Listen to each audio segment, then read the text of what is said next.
औज़ुबिल्लाहिमिनश्शैतानिर्रजीम बिस्मिल्लाहिर्रहमानिर्रहीम अस्सलामु अलैकुम। मैं सरफराज अहमद में आपकी खिदमत में हाज़िर हूँ और आज हम लेक्चरर साइकोलॉजी प्रिपरेशन 2021 की लेक्चर्स का सिलसिला शुरू करने जा रहे हैं। ये हमारी कॉन्सेप्ट सीरीज़ के नाम से हमारा ये लेक्चर्स का सिलसिला है जिसको हम शुरू कर रहे हैं। उसमें आज का पहला लेक्चर हमारा हिस्ट्री ऑफ मॉडर्न साइकोलॉजी में विलहेल्म वॉन्ट 1832 से 1920 का इनका एरा। इसके अलावा इसी हिस्ट्री ऑफ मॉडर्न साइकोलॉजी में हम मुख्तलिफ़ दूसरे जो साइकोलॉजिस्ट हैं उनको भी स्टडी करेंगे। तो आज के इस लेक्चर का पहला जो साइकोलॉजिस्ट है वो विलहेल्म वॉन्ट।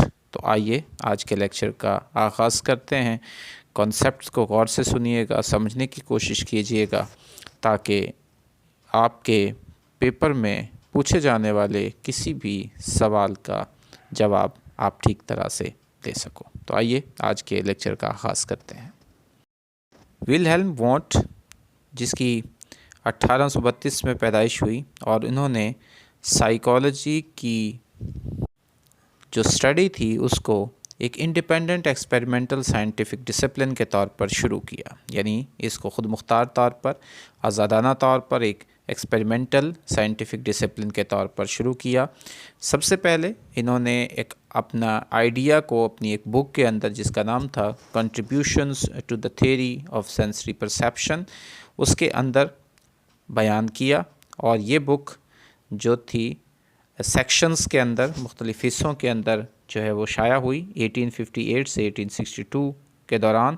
इसके अलावा इसने अपने जो ओरिजिनल जो इनके एक्सपेरिमेंट्स थे उनको बयान किया और इन्होंने न्यू साइकोलॉजी के अंदर उनको एप्रोप्रिएट जो है वो कंसीडर किया।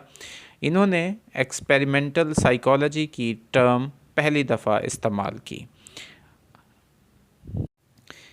विलहेल्म वॉन्ट ने फिचनर के साथ काम किया और इन्होंने उनके जो फिचनर का काम था एलिमेंट्स ऑफ साइकोफिज़िक्स के ऊपर, उसमें जो कंट्रीब्यूशन था वॉन्ट का, उसको एक कंसीडर किया जाता है कि यहाँ से एक नई जो साइंस थी, एक न्यू साइंस थी, उसकी एक लिटरेरी बर्थ हुई। यानी किताबों के अंदर या अदब के अंदर पहली दफ़ा जो पैदाइश थी एक नई साइंस की, वो जब इन्होंने फिशनर के साथ मिलकर काम किया तो उसको कंसीडर किया जाता है कि यहाँ से न्यू साइंस की जो है वो बुनियाद डली।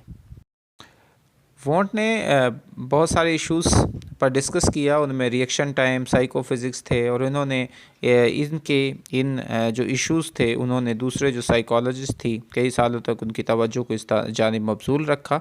अपने लेक्चर्स पर मुश्तमिल एक और सिग्निफ़िकेंट बुक उन्होंने पब्लिश की जिनका नाम था प्रिंसिपल्स ऑफ फिज़ोलॉजिकल साइकोलॉजी, और ये दो हिस्सों में जो है वो पब्लिश हुई 1873 और 1874 के अंदर।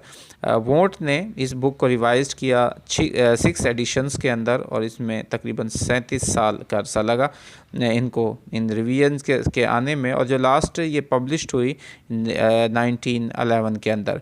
और ये कहा जाता है कि जो फिज़ोलॉजिकल साइकोलॉजी की टर्म थी या टाइटल था वो वो मिसलीड था, यानी मिसलीडिंग था, क्योंकि उस वक़्त जो लफ्ज़ था फिज़ोलॉजिकल उसको एक सिनोनिम के तौर पर यूज़ किया जाता था जर्मन वर्ड के, और इसका मतलब था एक्सपेरिमेंटल। तो वॉन्ट जो था एक्चुअली उन्होंने टीचिंग और राइटिंग के तौर पर एक्सपेरिमेंटल साइकोलॉजी को ही इस्तेमाल किया, उन्होंने फिज़ोलॉजिकल साइकोलॉजी को नहीं किया जिसको आज हम जानते हैं। तो उन्होंने एक्सपेरिमेंटल साइकोलॉजी को ही, वो लफ्ज़ जो है वो फिज़ोलॉजिकल साइकोलॉजी की जगह पर बेसिकली इस्तेमाल किया। इसके अलावा वॉन्ट ने एक लंबे अरसे तक और मोस्ट इम्पोर्टेंट जो फेज़ था अपने कैरियर का 1875 से लेकर वो शुरू हुआ, और इसके बाद ये प्रोफेसर बने फ़िलासफ़ी के, ये जब 1875 में यूनिवर्सिटी ऑफ लिप्सिंग के अंदर, और वहाँ पर इन्होंने एक लंबे अरसे तक यानी 45 ईयर्स काम किया। वहाँ पर इन्होंने अपनी लेबॉर्ट्री इस्टेब्लिश की लिप्सिंग के अंदर, और उसके थोड़े दिनों बाद ही इन्होंने 1881 में एक जर्नल जो था जिसका नाम था फ़िलासफ़िकल स्टडीज़, वो वहाँ से शुरू किया, जो ऑफिशियल पब्लिकेशन थी इस न्यू लेबॉर्ट्री की और एक नई साइंस की। ये जो जर्नल था बेसिकली 1906 में वॉन्ट्स जो था वो इस काबिल हो चुका था कि उसने उसको रीटाइटल किया, उसका नाम चेंज किया और उसको फ़िलासफ़िकल स्टडीज़ के जर्नल से उनका नाम जो है वो जर्नल साइकोलॉजिकल स्टडीज़ में उसको रीटाइटल कर दिया।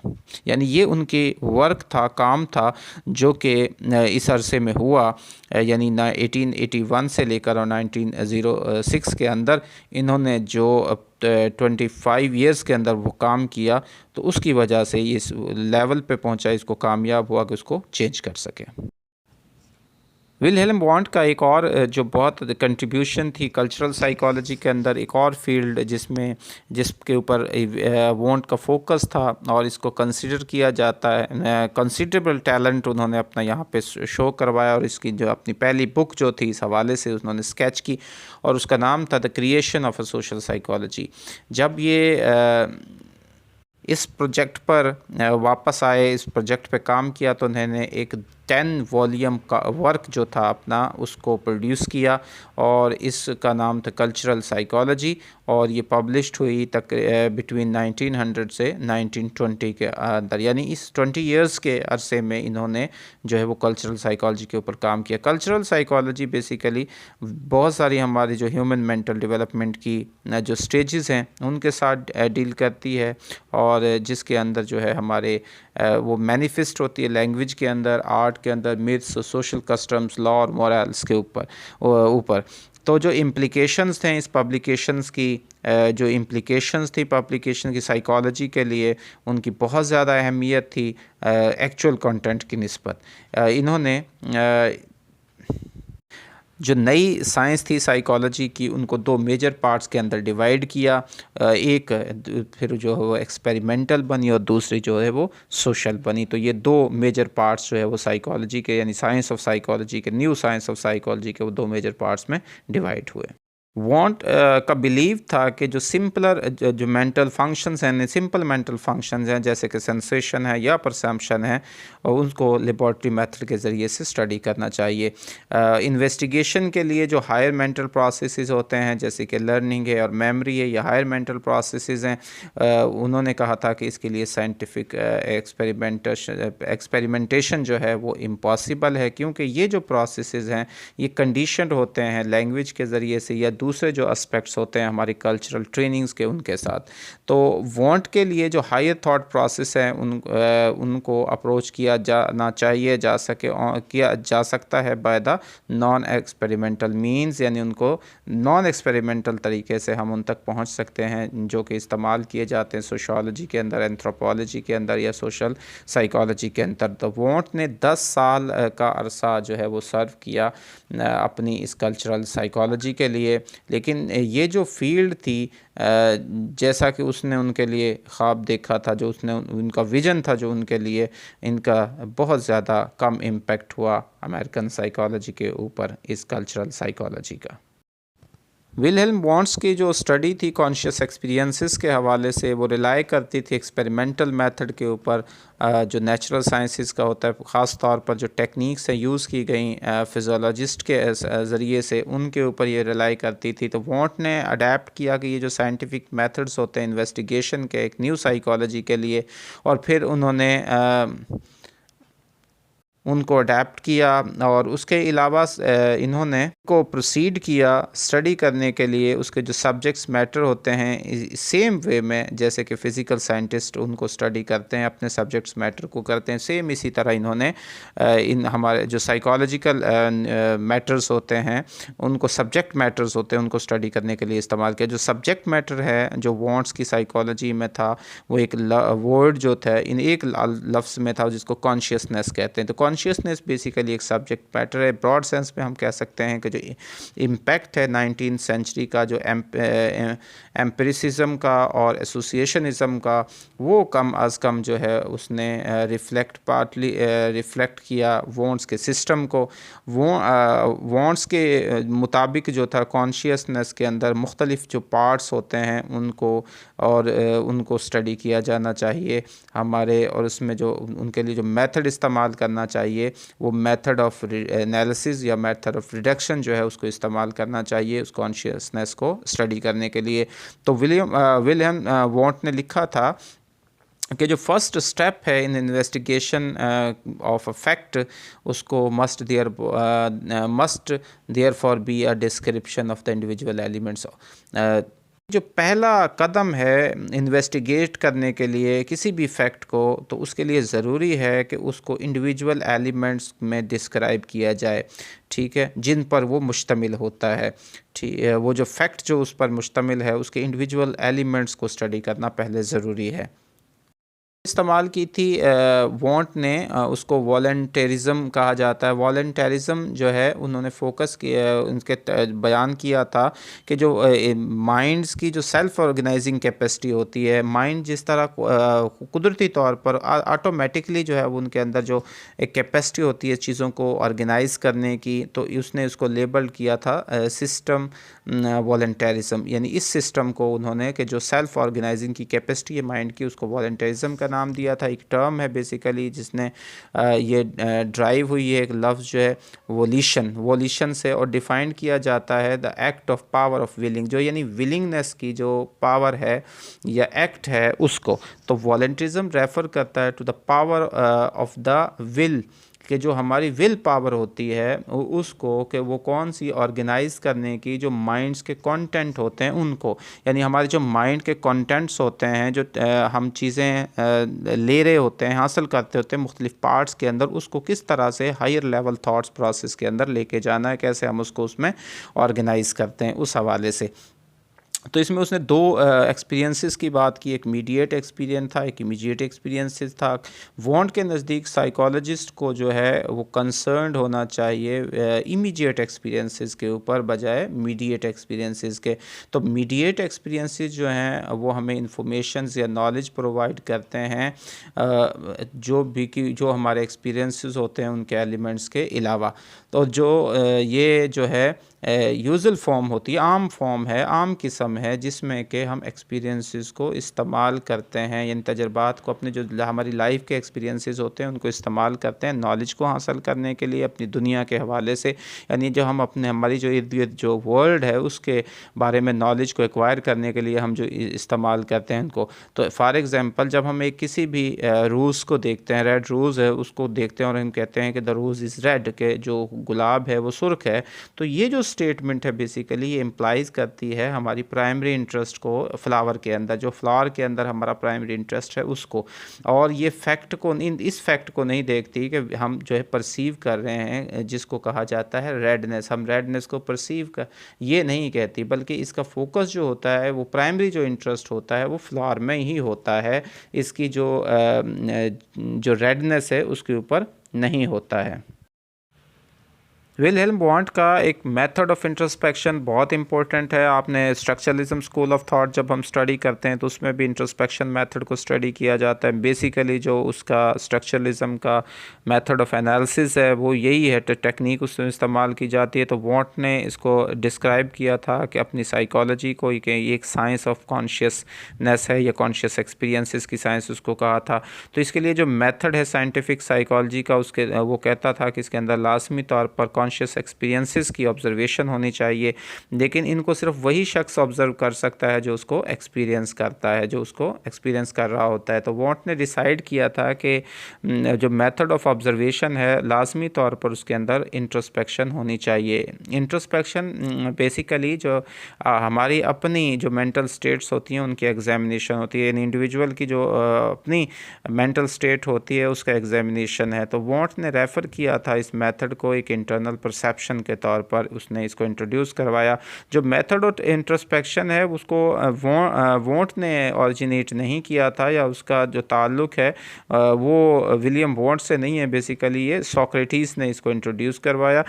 सिर्फ वोंट का जो था, वोंट्स की जो इनोवेशन थी वो ये थी कि उन्होंने वो एप्लीकेशन, जो प्रिसाइज एक्सपेरिमेंटल कंट्रोल की एप्लीकेशन होती है, उसको अप्लाई करना होता है उन कंडीशंस के ऊपर जिसमें के इंट्रोस्पेक्शन जो है वो परफॉर्म किया जा रहा होता है। उन कंडीशंस को जो है उन एप्लीकेशंस को इंट्रोड्यूस या उनकी इनोवेशन थी जो कि विलहेल्म वॉन्ट की थी इंट्रोस्पेक्शन के हवाले से। एलिमेंट्स ऑफ कॉन्शियस एक्सपीरियंसेस की विलहेल्म वॉन्ट बात करता है तो उन्होंने सेंसेशंस के हवाले से बात की। वॉन्ट ने सजेस्ट किया था कि जो सेंसेशंस होती हैं one of the two elementary forms of experiences, दो बेसिकली एलिमेंट्री फॉर्म्स होती हैं एक्सपीरियंसेस की। सेंसेशन जो है वो अराउज होती है जब भी कोई सेंस ऑर्गन जो होता है वो स्टिमुलेट करता है और इसके नतीजे में जो इम्पल्सेस होती हैं वो ब्रेन तक पहुँचती हैं। जो सेंसेशंस होती हैं उनको क्लासिफाइड किया जाता है उनकी इंटेंसिटी के हवाले से, उनके ड्यूरेशन के हवाले से, उनकी जो सेंस मॉडलिटी होती है उसके हवाले से। जो फीलिंग्स होती हैं बेसिकली वो दूसरे एलिमेंट्री फॉर्म होती है, एक यानी सेंसेशन हो गया एलिमेंट्री फॉर्म, दूसरी फीलिंग्स हो गई। अब एलिमेंट्री ये फॉर्म है हमारे एक्सपीरियंसेस की। तो सेंसेशंस और फीलिंग जो हैं वो साइमल्टेनियस एस्पेक्ट्स होते हैं हमारे इमीडिएट एक्सपीरियंसेस के। तो फीलिंग्स जो होती हैं वो सब्जेक्टिव कम्प्लीमेंट्स होते हैं सेंसेशंस के, लेकिन ये डायरेक्टली जो है वो अराइज नहीं होते हमारे सेंस ऑर्गन से। तो सेंसेशन जो होती हैं वो हासिल होती हैं बाय किसी भी जो सर्टन जो फीलिंग क्वालिटीज़ होती हैं उनसे। जब भी सेंसेशंस कंबाइन होती हैं और इसके अलावा ये जब ये कंबाइन होती हैं तो ये मोर कम्प्लेक्स स्टेट बनाती हैं, और इसके अलावा एक फीलिंग क्वालिटी जो है वो इसके नतीजे में पैदा होती है। तो वॉन्ट ने प्रपोज किया था एक try dimensional theory of feelings, और ये बेस करती है उसके पर्सनल जो इंट्रोस्पेक्टिव ऑब्जर्वेशंस थी उनके ऊपर बेस करती है। और इम्पॉर्टेंट चीज़ अब परसेप्शंस के हवाले से उन्होंने बात की। Organizing the elements of conscious experiences, ये बेसिकली उसको परसेप्शन कहा जाता है। तो अपने जो इनका एम्फेसिस था एलिमेंट्स ऑफ कॉन्शियस एक्सपीरियंसेस के हवाले से, वॉन्ट ने रिकग्नाइज नहीं किया था कि जब हम देखते हैं ऑब्जेक्ट्स को देखते हैं रियल वर्ल्ड के अंदर, तो हमारी जो परसेप्शंस हैं वो एक यूनिटी रखती हैं या होलनेस रखती हैं। तो वॉन्ट ने एक्सप्लेन किया था कि जो फिनोमेना है जिसके अंदर जो कि जिसको परसेप्शन कहा जाता है, ये बेसिकली प्रोसेस है ऑर्गेनाइज करने का जो मेंटल एलिमेंट्स होते हैं इनटू अ होल। ये एक क्रिएटिव सिंथेसिस है। बेसिकली क्रिएटिव सिंथेसिस क्या होता है, जिसको कि लॉ ऑफ साइकी के रिजल्टेंट के तौर पर जानते हैं, और ये क्रिएट्स करता है न्यू प्रॉपर्टीज़ ये क्रिएट करता है कहाँ से, फ्रॉम द बिल्डिंग अप और कंबाइनिंग द एलिमेंट। जब ये नए कंबाइन करता है एलिमेंट्स को या उनको जब बना रहा होता है। तो वॉन्ट के लिए जो परसेप्शन है ये एक एक्टिव प्रोसेस है। हमारे जो कॉन्शियसनेस है ये एक्ट नहीं करती है किसी भी चीज़ के ऊपर एलिमेंटल सेंसेशंस के तौर पर और फीलिंग्स के तौर पर जब हम एक्सपीरियंस करते हैं। बजाय इसके ये जो हमारा माइंड होता है ये एक्ट करता है उन एलिमेंट्स के ऊपर, ठीक है, एक क्रिएटिव वे में, और इस तरह से ये एक होल बनाता है, एक मजमूआ बनाता है उन चीज़ों के हवाले से। तो इन्होंने यही कहा था कि जो हमारा माइंड है वो एक्ट करता है इन एलिमेंट्स के ऊपर इन अ क्रिएटिव वे, और क्यों करता है, to make up the whole, ये होल बनाने के लिए, मजमूआ बनाने के लिए। अब हम बात करते हैं fat of wants psychology in Germany के। जो वॉन्ट्स की साइकोलॉजी थी जर्मनी में उसकी किस्मत क्या रही। तो इसकी जब हम बात करते हैं वॉन्ट्स की लाइफ टाइम जो है वो तमाम उन्होंने 45 ईयर्स, जैसे कि हमने पहले बात की, उन्होंने जर्मनी में अरसा गुजरा, तो इसलिए इसको वॉन्ट्स की साइकोलॉजी वो जर्मनी में ही रही। और जब 1941 की जब हम बात करें तो 21 साल गुजर चुके थे वॉन्ट्स की डेथ को, यानी तकरीबन 2 डेकेड्स गुजर चुकी थी। तो जो साइकोलॉजी थी जर्मनी में उस वक़्त तक भी जर्मनी के जो यूनिवर्सिटीज़ थी उनमें वो एक सब स्पेशलिटी के तौर पर फ़िलासफ़ी की उसको जाना जाता था, और वो रही। इसके साथ हम देखते हैं, और ये हुआ क्यों था कि बहुत सारे कुछ जो साइकोलॉजिस्ट फ़िलासफ़र्स थे और साइकोलॉजिस्ट थे वो इस हक़ में नहीं थे कि साइकोलॉजी को फ़िलासफ़ी से अलहदा किया जाए। 1912 में जब एक सोसाइटी ऑफ एक्सपेरिमेंटल साइकोलॉजी की एक मीटिंग हुई बर्लिन जर्मनी के अंदर। तो उन्होंने जो साइकोलॉजिस्ट थे उन्होंने ख्वाहिश ज़ाहिर की गवर्नमेंट से, ऑफिशियल से, कि वो उनको एक फ़ाइनेंशियल सपोर्ट दें, यानी उसमें उनकी माली मामलत करें। इसके रिस्पॉन्स के तौर पर जो बर्लिन के मेयर थे उन्होंने ये कहा था कि पहले जो है ये ज़रूरत इस चीज़ की है कि उन्हें कोई यूज़फुल रिज़ल्ट दिखाए जाएँ तमाम साइकोलॉजिकल रिसर्च के हवाले से। ये मैसेज बड़ा क्लियर था और इसमें सिंपल यही कहा गया था कि अगर आपने साइकोलॉजी के लिए सपोर्ट चाहिए और साइकोलॉजी की मदद चाहिए तो उसके लिए ज़रूरी है कि आप जो है ना इसकी रिप्रेजेंटेटिवनेस जो है उसको प्रूव करें कि ये किस तरह से सोसाइटी के लिए यूज़फुल हो सकती है। इसमें जो डिफ़िकल्टी थी, जो प्रॉब्लम थी, वो सिर्फ़ और सिर्फ वॉन्ट्स की साइकोलॉजी थी, क्योंकि इनका जो फोकस था बेसिकली वॉन्ट्स की साइकोलॉजी का, वो ओनली था कि डिस्क्राइब करना था और ऑर्गेनाइज करना था एलिमेंट्स ऑफ कॉन्शियसनेस को। तो इन्होंने सारी ज़िंदगी जो काम किया वो ऑर्गेनाइज करने का और जो डिस्क्राइब करना था कॉन्शियसनेस उसके ऊपर किया गया। और ये कोई भी जो हमारी रियल वर्ल्ड प्रॉब्लम्स होती हैं, रोज़मर्रा ज़िंदगी में जो मसाइल होते हैं, उनको हल करने के लिए अप्रोप्रिएट नहीं था। लेकिन शायद जो था यही एक वजह थी जिसकी वजह से वॉन्ट्स की साइकोलॉजी जो है वो अपने प्रैग्मैटिक क्लाइमेट जो थी वो यूनाइटेड स्टेट्स के अंदर ना बना सकी, वहाँ उसकी जड़ें कायम ना हो सकी। तो वॉन्ट्स ने अप्रोच किया था साइकोलॉजी को एक प्योर एकेडमिक साइंस के तौर पर। उसका इंटरेस्ट जो था वो साइकोलॉजी को प्रैक्टिकल कंसर्न्स के लिए अप्लाई करने का बिल्कुल भी नहीं था। अब हम अगर बात करें, फैक्ट्स की बात करें, तो 1910 तक जो है वो 10 years before the wants died, कि जब वॉन्ट फोर्थ होता है उससे 10 साल पहले भी जर्मन जो साइकोलॉजी थी उसके अंदर 3 जर्नल्स जो थे और बहुत सारी जो टेक्स्ट बुक्स थी और रिसर्च लेबॉर्ट्रीज़ वो काम कर रही थी। लेकिन जो 4 बेसिकली जो स्कॉलर्स थे वो सिर्फ लिस्टेड थे, उन्होंने अपने आप को लिस्टेड करवाया हुआ था, जो ऑफिशियल डायरेक्टरीज़ थी उनके अंदर बतौर माहिर नफ्सियात यानी साइकोलॉजिस्ट के, ठीक है, बजाय फ़िलासफ़र्स के। यानी सिर्फ 4 लोग थे जिन्होंने अपने आप को एज अ साइकोलॉजिस्ट रिकग्नाइज करवाया था डिक्शनरीज़ का, ऑफिशियल डिक्शनरीज़ के अंदर, सॉरी डायरेक्टरीज़ के अंदर। अब जब हम बात करते हैं 1925 की, तो 1925 में यानी after the 5 years of the death of want, सिर्फ 25 जो अफराद थे जर्मनी के अंदर उन्होंने वो अपने आप को साइकोलॉजिस्ट कहलवाते थे। और 14 जो यूनिवर्सिटीज़ थी, 23 में से 14 यूनिवर्सिटीज़, उनके अंदर ही सिर्फ जो एक सेपरेट साइकोलॉजी डिपार्टमेंट जो है वो इस्टेब्लिश हुआ था।